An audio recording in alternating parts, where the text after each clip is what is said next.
Little Miss Oops by Roger Hargreaves. Little Miss Oops is one of those people who have accidents all of the time. She has lots of little accidents, like when she was trying to make a cake and dropped the eggs. Oops!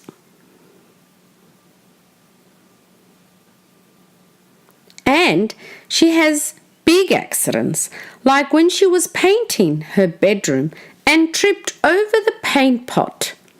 Oops!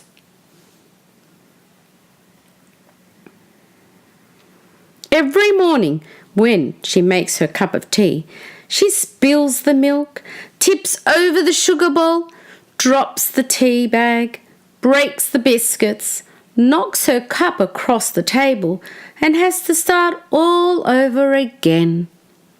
Oops! Some days it can take hours before she leaves the house. Little Miss Oops really is the most accident-prone person in the world. Well, not quite. Little Miss Oops has a brother, Mr. Bump. He is just like his sister, if not worse. But that is another story, which you might have read.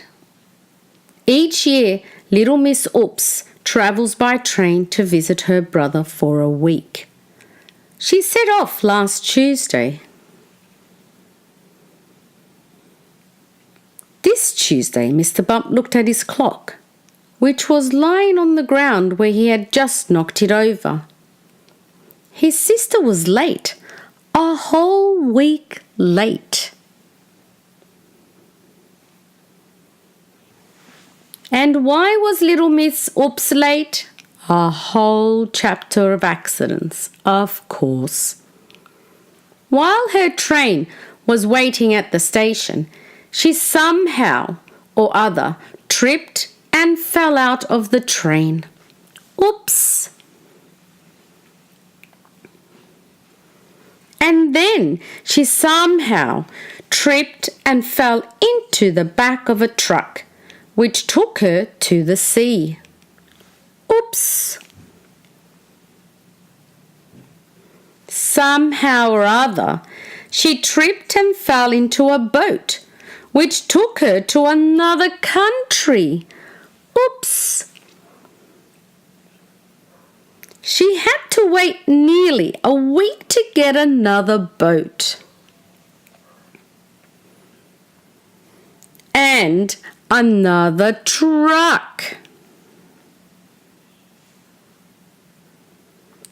And another train.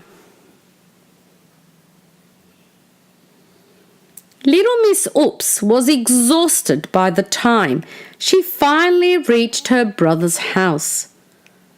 "I thought you weren't coming last week," said Mr. Bump. "It must have been a long trip." "It was," said Little Miss Oops. "Would you like a cup of tea?" offered Mr. Bump. And you know what that involved, don't you?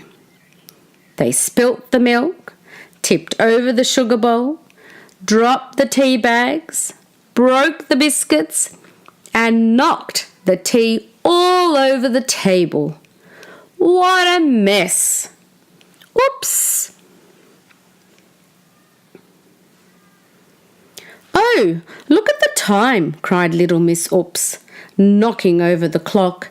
"I've got to go if I'm to catch my train home."